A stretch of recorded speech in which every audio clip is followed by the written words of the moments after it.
Now we shall begin. You should answer the questions as you listen, because you will not hear the recording a second time. Listen carefully and answer questions 1 and 2. Hi, Joanna. Where have you been? Hi, Dave. I had to go into college to return a DVD I'd borrowed from the library. Oh, right. But while I was there, I got some information about the City Arts Festival that starts next week. Oh, yeah? I saw a poster advertising it somewhere. Yeah, and I picked up this leaflet from the library. It gives you the website address. So as I was there, I logged on to get more information. Actually, although they've got the full programme of events fixed now, you can't book online, which seems strange. There's a number to phone, though. And are there student discounts? I guess so, but I didn't notice. Anyway, there are 3 things I'd like to see. An Italian film, a rock concert, and an art exhibition. Oh, The exhibition's free, and you don't need to book, so I'll definitely go to that. But I'm going to get tickets for the film in case they sell out. good idea. You can always buy concert tickets at the door because that's in a really big hall. Right. Before you listen to the rest of the conversation, you have some time to read questions 3 to 10.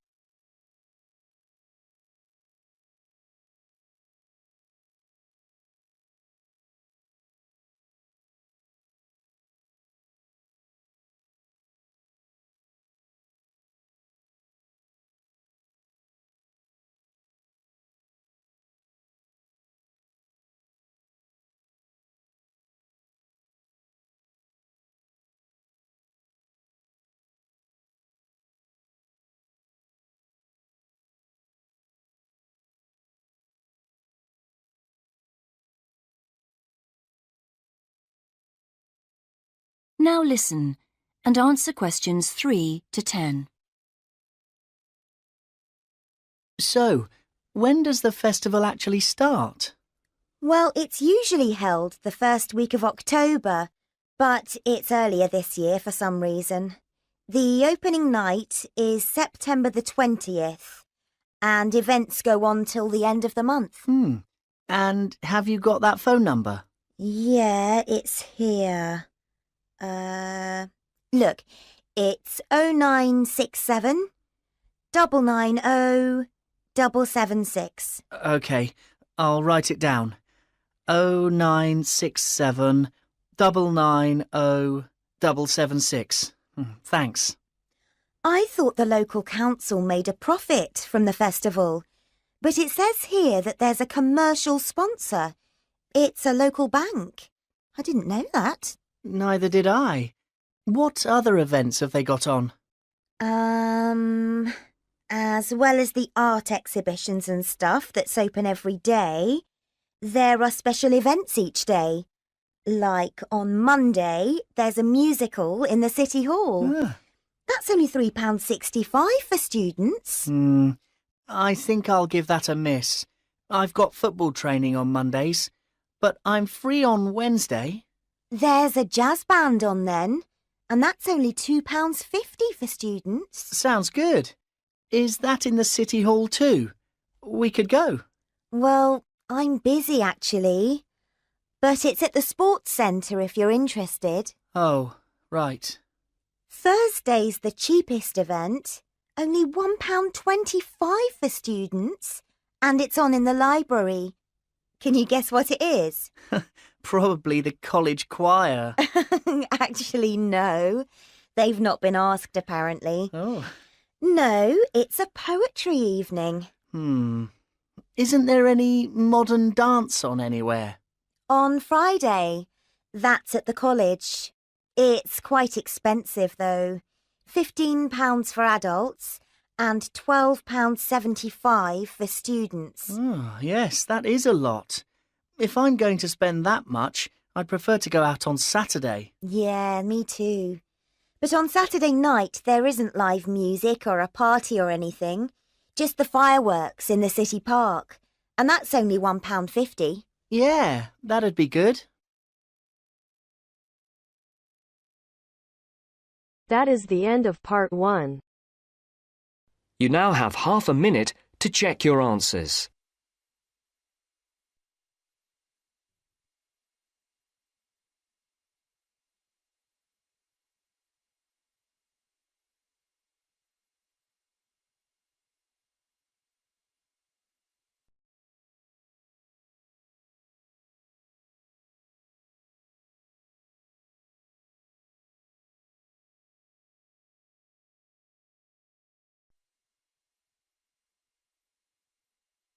Now turns to part 2.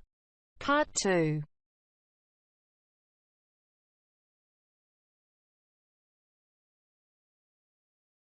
You are going to hear a conversation between two women about the health system in England.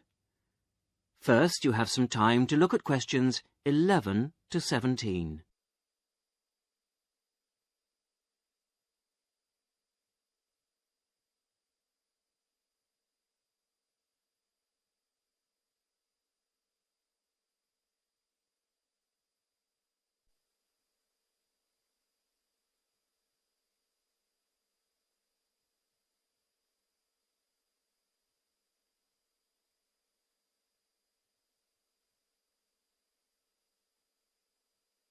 Now listen to the first part of the conversation and answer questions 11 to 17. Hello, Mrs. Sutton. Come in. How are you settling in next door? Have all your things from Canada arrived yet? I thought I saw a removals van outside your house yesterday afternoon. Yes, they came yesterday. We spent all day yesterday arranging them. It's beginning to feel a bit more like home now. Oh, that's good. Look, come in and sit down. Are you all right? You look a bit worried. Well, I am a bit. I'm sorry to bother you so early, Mrs. Smith, but I wonder if you could help me. Could you tell me how I can get hold of a doctor? Our daughter, Anna, isn't very well this morning, and I may have to call somebody out. She keeps being sick, and I am beginning to get a bit worried. I just don't know how the health system works here in England.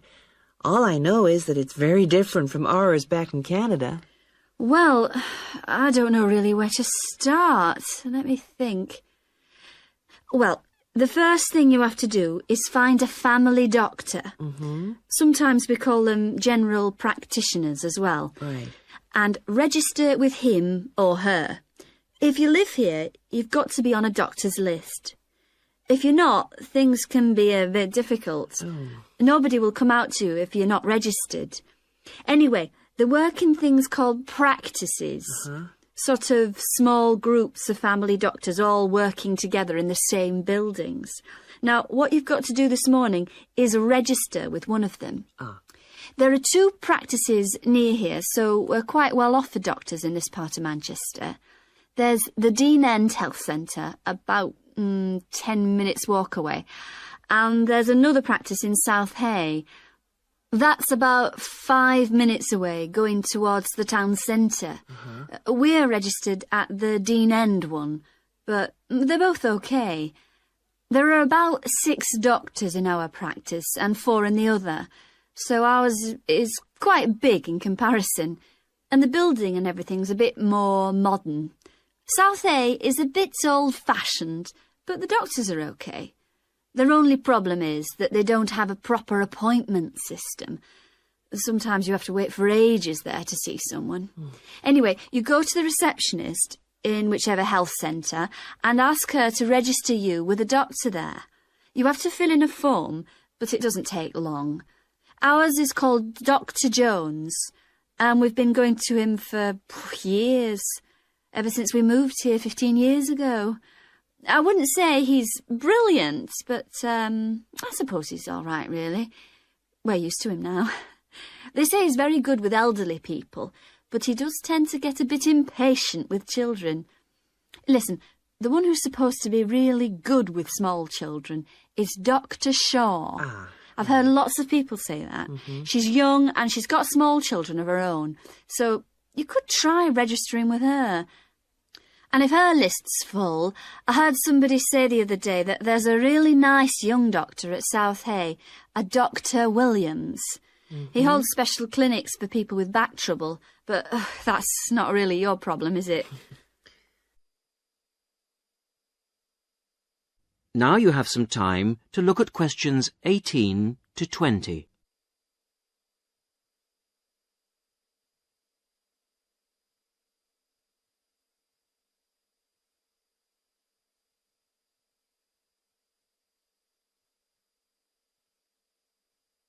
Now listen to the rest of the conversation and answer questions 18 to 20. If you want a doctor to visit you at home, you have to ask for a home visit. You're supposed to do that before 10:30 in the morning, but obviously if it's an emergency, you can phone at any time, night or day. It might not be your doctor that comes, though. It's quite often one of the other doctors in the practice. It doesn't really seem to make much difference. Right. Otherwise, you make an appointment to see your doctor at the health centre. You usually get seen the same day. Not always, of course, but usually, as I say. They hold surgeries between 9 and 11:30 every weekday, and from 4 to 6:30 Monday to Thursday. Saturdays are only for emergencies. I see. When the doctor sees you, he gives you a prescription. He writes what medication you need on it, and you take it to a chemist's shop. There's one opposite the centre. If it's for a child under 16, you don't have to pay, so if it's for Anna, there's no problem. The same thing goes if you're unemployed or retired, or if you're pregnant. Just as well, because it's not cheap. You pay the same price for each item the doctor has prescribed. At the moment, it's something like £5 per item.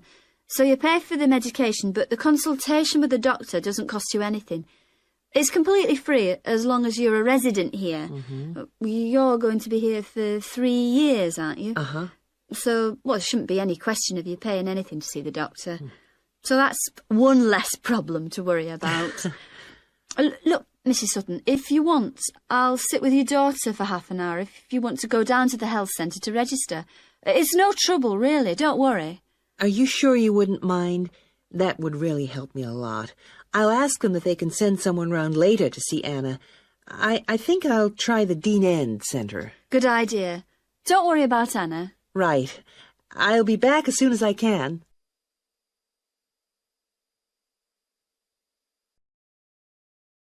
That is the end of part 2.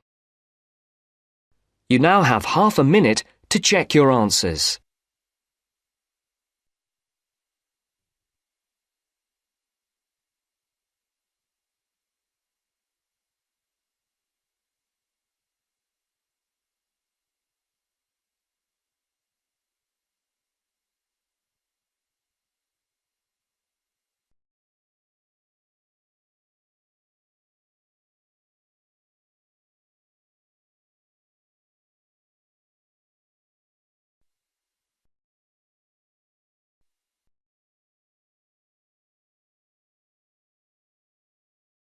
Now turns to part 3.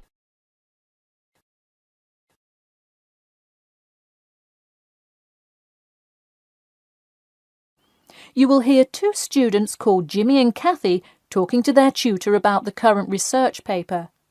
First, you have some time to look at questions 21 to 25.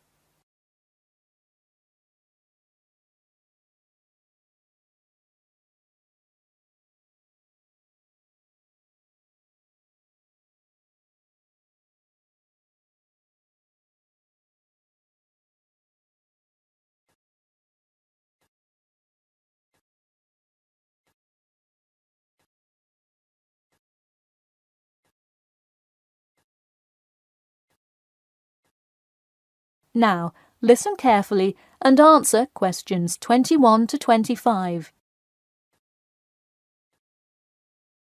Before we start, Jimmy and Kathy, thanks for coming in today to talk about your current research paper. Well, I will also give you some suggestions for your future presentation later. That's great. OK, I've read the introductory chapter, and so far I like where you're going with your research, you two. Thanks. What did you think of the procedure section? I haven't got there yet. I'll get to that and the results and discussion section in a bit. Oh, if you haven't read the rest, are you just saying you like the introduction? No, the layout is really well done. You have each section clearly marked and have the header and footer perfectly formatted, and your title page is right on the money. A lot of students have trouble with that one. To be honest, we did refer a lot to the example we received in class. That's good to do for spacing and layout, as long as you're not also copying the information. The background information is a little sparse though. You may want to add to it. You think so? I was more worried about whether I had enough data. You definitely need more background information. I would think about finding some more online articles or doing more research in the campus library. That's a good idea. We can go tomorrow. I find it too tough finding the subject matter in the online journal database. I also like being able to flip through the physical journal as opposed to trying to scroll down on a computer. Me too. Oh, I almost forgot. I've included all of my citations in the abstract, but could you help me with the bibliography? I should be using a bibliography, right? Not an appendix. Sure, I can help with that. Yes, for this type of scientific research paper, list all sources that you cite in the body of your paper in a bibliography. Go to the website I gave you last time to see the exact way to list each source. Okay, thanks. I'll do that. We still have a lot of things to fix up. Yeah, but there's a lot of good stuff here to work with. So enough about the paper. How is the presentation going?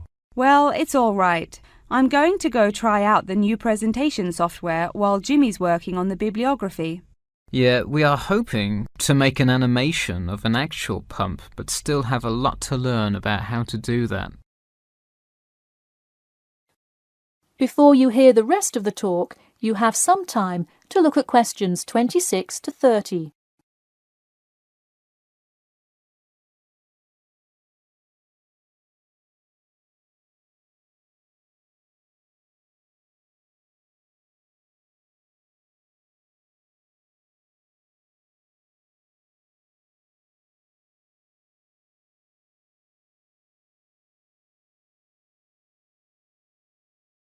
Now, listen carefully and answer questions 26 to 30. Who would have thought before we started this project that we would be able to recreate the motion of a pump? This stuff is just so interesting. So glad to hear it. Yeah, I am glad I took engineering this semester. I would definitely like to keep up with it. You know, there's an organisation called the Machine Engineer Society. You should look into joining it. You'd need to score well in your engineering class to qualify, but I think you can do it. Interesting. I will definitely check it out. I would really like to get in contact with some professionals in the engineering field to find out more. I don't really know anyone in the field now, though. I think if you keep meeting people in your classes and professors, you'll be able to get in contact with some really helpful people. Well said, Jimmy. If engineering pumps is something you both are specifically interested in, make sure you stay up to date on new developments. In fact, you could visit the local water treatment facility periodically to see what new developments are going on. That may be a good way to get some practical experience. Well, I don't think they would let you handle any equipment by just visiting the facility. If you really want to get your hands dirty, so to speak, I would recommend instead seeking a summer internship. Wow, you have so many helpful suggestions for getting a leg up. Now, if only you could tell me how to get my work published. Wouldn't that be nice? Well, honestly, all you really need to do is, once you have a dissertation, present it. Present it often and to many audiences, and once you get feedback, adjust it. You'll get published one day. Wow, this meeting has been truly inspiring. Thanks for your help. That is the end of part 3. You now have half a minute to check your answers.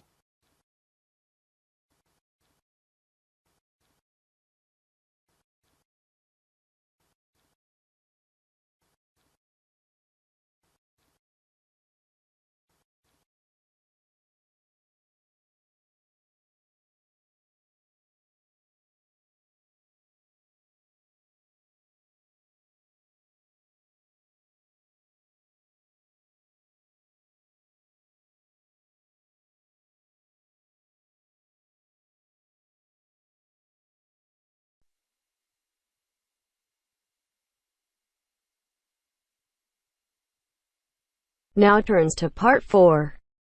Part 4. You will hear a postgraduate psychology student talking to other students about a job satisfaction study he has investigated. Before you listen, you have some time to look at questions 31 to 40.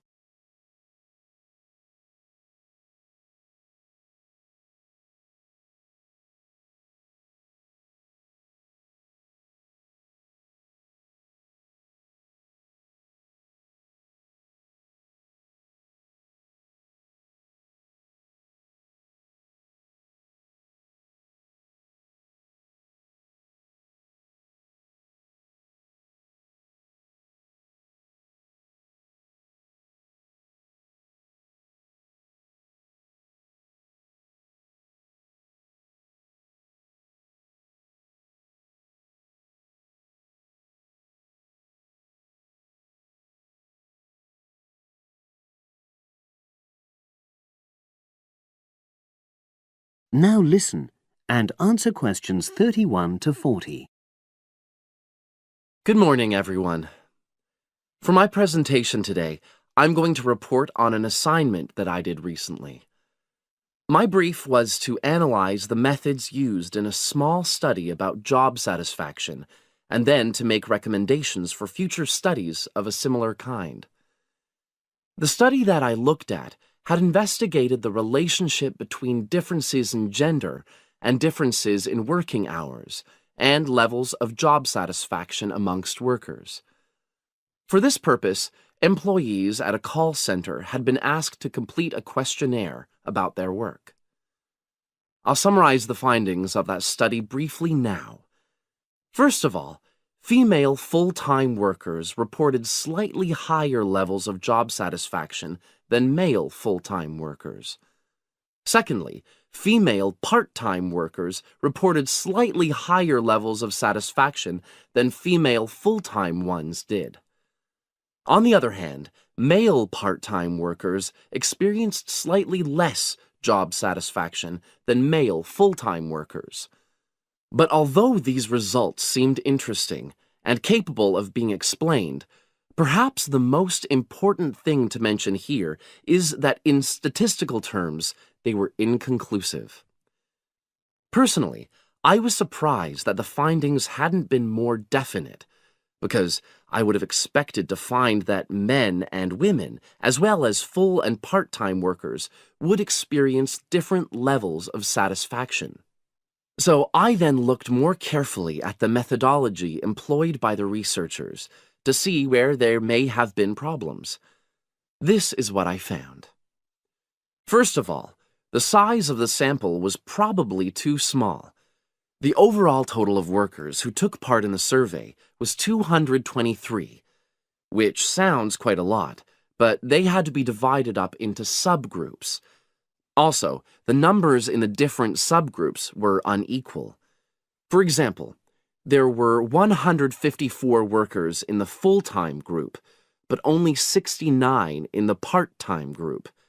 And amongst this part-time group, only 10 were male, compared to 59 who were female. Secondly, although quite a large number of people had been asked to take part in the survey, the response was disappointingly low. A lot of them just ignored the invitation. And workers who did respond may have differed in important respects from those who didn't. Thirdly, as the questionnaires had been posted to the call center for distribution, the researchers had had very limited control over the conditions in which participants completed them. For instance, their responses to questions may have been influenced by the views of their colleagues. All these problems may have biased the results.